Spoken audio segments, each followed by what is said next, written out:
বন্ধুরা, রান্না আমাদের আজকে বেশি কিছু করা হয় নাই।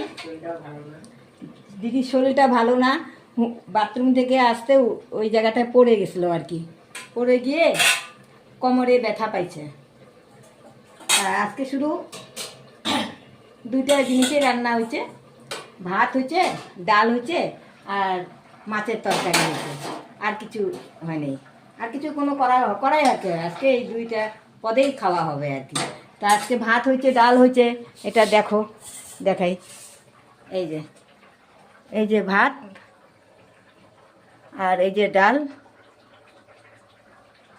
আর এই যে মাছের ঝোল, মাছটাও দেখা, এই যে মাছের ঝোল।